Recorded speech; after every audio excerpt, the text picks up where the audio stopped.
Star Wars Episode 3 Revenge of the Sith for Game Boy Advance. Is this game worth playing today? The quick and short answer, yes, absolutely. Go ahead and pick it up. Alright, thanks for watching. See you all next time. Now for the longer answer to that question, this game is actually pretty solid. If you're someone who is like me, who grew up in like the Super Nintendo days where there's a lot of like beat 'em up style games, this is very reminiscent to that. It kind of reminds me of like the old Power Ranger games for Super Nintendo, Ninja Turtles, Turtles in Time, those styles of beat 'em ups. This is what kind of reminds me of that. I'm not saying it's as good as those games, because those games were on another level, but this game comes very close, and for a Game Boy Advance game, I think that's pretty solid. Now, the game is very short, that's the only downside to it, but it's good enough for a handheld game from back in the day. Now, the game starts out like your classic Star Wars movie does with that little opening scroll, and this scroll is basically the same as the movie, except it's super simplified and super straight to the point, which is basically how this game is gonna go, because like I said, this game's a little bit short. It gets straight to the point, and now here you can either play as Obi-Wan or Anakin. Whichever one you choose, they both pretty much play the same, they just have different special abilities as you progress in the game, but not one is better than the other, at least in my opinion it's not. So I'm gonna go with Anakin in this first one and kind of show you his path. And like I said, it's basically just your beat 'em up style of gameplay. A bunch of droids come at you, you just kill them with your lightsaber, and you can also use some force elements, like throw objects at the droids if you have any pieces that you can throw at them, which is a neat little touch. But yeah, overall this is like your standard beat 'em up, and I quite frankly really like it a lot. It's well done. Of course, there'll be some areas of the game where you have to fight maybe like a main boss that doesn't exist in the movie, but obviously this is a video game, so they gotta make it somewhat challenging and entertaining for the player. After each level, you'll go through a menu system where you can upgrade some of your powers. In each level, you'll be collecting items that can boost your powers, and then you can choose which areas you want to boost those abilities from, essentially for you to grow your character and make him stronger. After going through a few levels of battling these droids, you eventually make your way to the room where Chancellor Palpatine is being held captive by Count Dooku. Now here you actually take turns between fighting with Obi-Wan and Anakin. Whoever takes damage will then tag team the other person to come into the fight, and then you'll use that character as your fighter. And just like the movie, you eventually will kill Count Dooku because Palpatine made you. And again, this is a very simplified, straight to the point. Go ahead, hurry up, and let's get out of here. Once you rescue the Chancellor, you just have a few more levels of just speeding up droids. It does get pretty chaotic after you rescue the Chancellor, because technically the ship is about to crash, and so you have a bunch of falling debris and explosives just falling everywhere, so it gets pretty chaotic. That's the only downside of the game, that there are some times where it can get really chaotic, but it doesn't take away from the game being fun. And for the most part, it does follow the movie pretty close.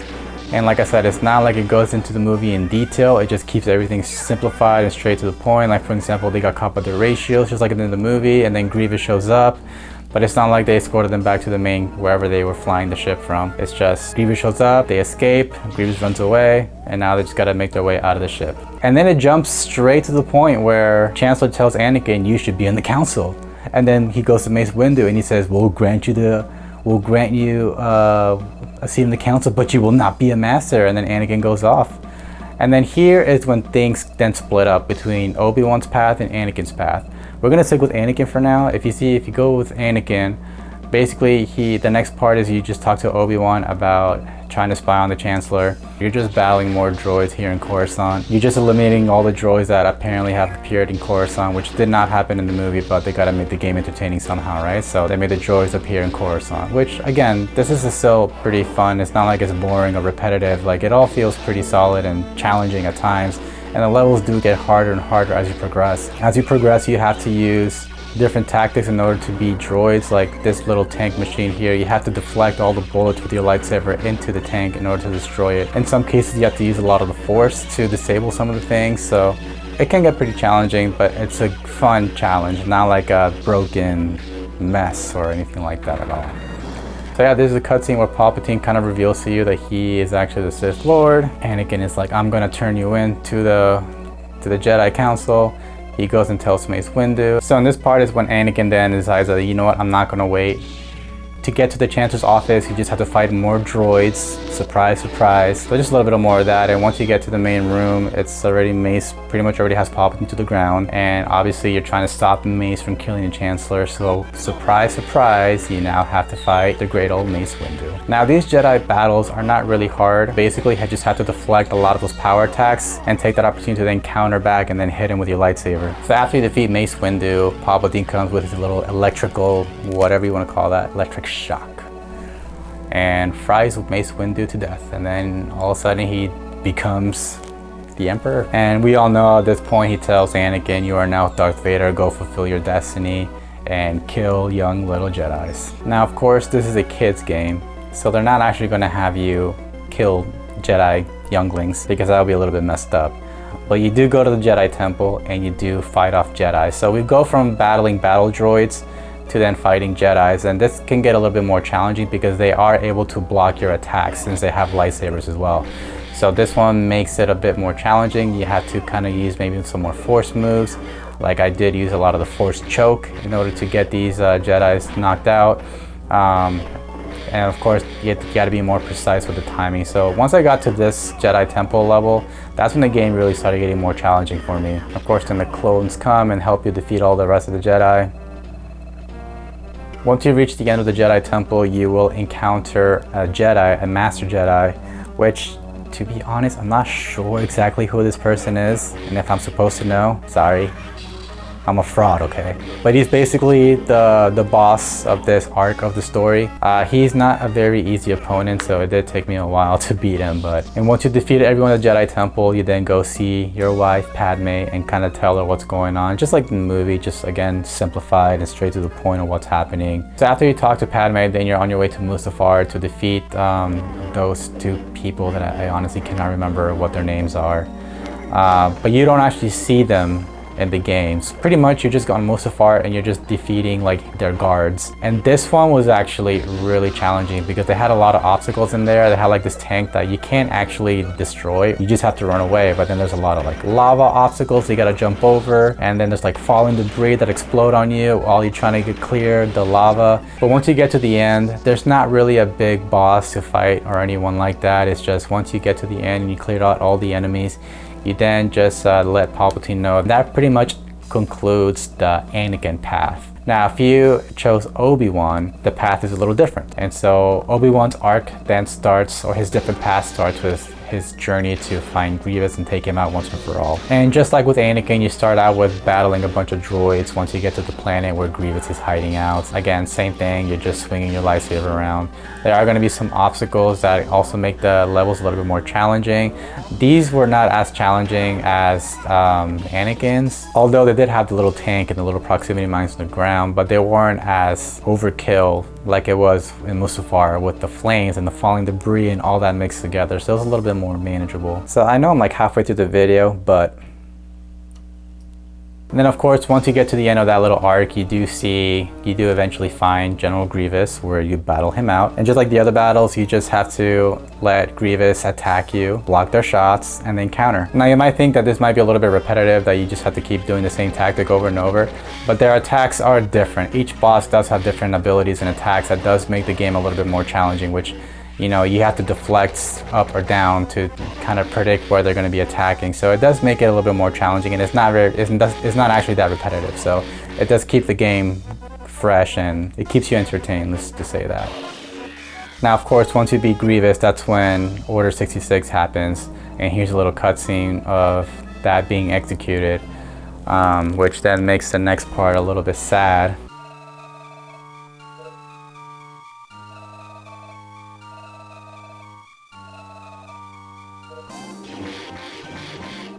Now you have to fight the clones. And I think fighting the clones kind of pained me a little bit more than fighting the Jedi. And also the clones, they're not very easy to beat. Yeah, they don't have a way to deflect your lightsaber or anything like that, but they have really powerful guns, almost like rocket launcher type guns, and it can really do a lot of damage if you're not careful. I think I had quite a few game overs playing as Obi-Wan more than I had as Anakin because of the clones. So the clones are pretty challenging. And then pretty much Obi-Wan's path from here on is like you're just trying to escape the planet where you defeated Grievous and you're just trying to escape the clones and make your way back to the Jedi Temple. There is a final boss here that's not a Jedi. There's 2 robots that you have to defeat, and almost using pretty much the same tactics as the Jedi, where you just have to, or Sith, whatever you want to call it, where you just have to wait for them to attack you, deflect it, and then counter. These robots were kind of cool because there was 2, and basically once you inflicted damage on one, another one popped up, and then you basically had to, like, they were taking turns, kind of like how it was with Anakin and Obi-Wan when fighting Dooku. Once you defeat those 2 monsters, you finally make it back to the Jedi Temple, and you see the fallen Jedi on the ground, the clones standing over them. Now, as you progress to the Jedi Temple and you're fighting the clones, like, these clones get harder and harder, so it's not as chaotic as it was in Mustafar when there's a whole bunch of things going on, but these clones, they're kind of no joke, so it was pretty difficult to beat them, especially once you got to the final part of the Jedi Temple. But overall, it was still a really fun experience. Anakin's was definitely harder because of all the falling debris and the lava and all the craziness happening at once. Obi-Wan's was just more like, these clones are actually kind of hard to beat. So then you get to the very end of the Jedi Temple scene where you see more fallen Jedi and you see Yoda essentially breaking the news to Obi-Wan that this was Anakin. And so now he's tasking you to go find Anakin. And then the next scene is when Obi-Wan goes to see Padme and pretty much tells her what's been going on. And that pretty much concludes the Obi-Wan path if you were to select Obi-Wan as your main character. Now, the game is not over yet because obviously we still have the great battle of Mustafar between Anakin and Obi-Wan, which that scene starts out with Anakin and Padme talking. And we all know how that goes, and again, this is going to keep it nice and short and simplified. And now, whether you chose Anakin or Obi-Wan, like, the battle is going to be pretty much the same. This right here is me playing as Anakin, and again, the concept of the battle is exactly the same as all the other main bosses. You wait for one to charge and do a powerful attack, and then once you deflect it, you then want to counter attack. Once you've done like half of damage to your enemy, then you jump into another stage, which is like floating on lava on like this little metal board, just like it is in the movie, and it's just more of the same lightsaber battles until you inflict more damage to your opponents. Now again, whether you're playing as Anakin or Obi-Wan, the outcome is always going to be the same. So once either Anakin or Obi-Wan has just like a little bit of health left, then there's another cutscene where Obi-Wan jumps to the high ground and tells Anakin not to do it. He has the high ground, but of course we all know that what's going to happen. Anakin's not going to listen, and boom. Sorry, Anakin, cut your legs out. I like how they just pretty much just erased like the bottom half of his body and just kept everything else the same. Like, they don't have him burning in the fire or anything like that. Again, it's a kid's game, so I guess they had to make it somewhat kid friendly. And then Obi-Wan leaves, and then Palpatine shows up with the clones, and obviously he's telling them that they need to go rescue him. And then the final cutscene where Anakin is pretty much getting his armor to be Darth Vader. And that's pretty much how the game ends. You're welcome. Now, this game is not like it's like revolutionary or like groundbreaking or anything like that, but I think for the Game Boy Advance, for a 2005 game, I thought it was pretty fun. Now, obviously this was a time where, like, you know, the Xbox and the PS2 and the GameCube were out, so people were kind of more looking for like that big graphic and cinematic kind of game. We were kind of going away from like the Super Nintendo, like 8-bit or 16-bit, 32-bit kind of graphics. So, you know, the Game Boy Advance, even though they had fantastic games, like a lot of those games that were available on the main consoles, people would often skip the handheld version because they wanted to play like the big game. And I'm pretty sure this one probably got overlooked because of that. But this game was actually really fun, and I really enjoyed it a lot. I do have Revenge of the Sith for the Xbox, and I might have played for like an hour. But I didn't get the same excitement playing that game that I did with this Game Boy Advance version. Like, this one was a pretty solid game. Now, I know there's a DS version that's pretty similar to it, if not maybe exactly the same. If anything, maybe that one has a little bit more content to the game. So that's always an option. If you do have a DS laying around, maybe you can see if you can find a copy of that. You're pretty much playing the same game. But for this Game Boy Advance version, I thought it was a pretty solid game. I thought it was a very good beat 'em up style of game, and that's the kind of game that I love growing up, so I'm all over it. So I give this a big yes, and I definitely recommend you check it out and play it if you're a fan of those kind of games. If you're a Star Wars fan, I think you'll still enjoy the game too. And yeah, but anyway, hope you enjoyed that video. Hopefully you had fun watching, I guess, this little review even though it's kind of more me telling you if it was worth playing today. I do think it's worth playing today, so go ahead and pick it up. Anyway, again, I hope you liked that video. If you did, leave a like down below. Leave me a comment if you play the game and tell me your thoughts about the game, whether you like it, whether you hate it, or never played it and you want to play it. Let me know. If you're not subscribed to the channel, please do so. Hope you all have a great day, and I'll catch you in the next video. Take care, everyone.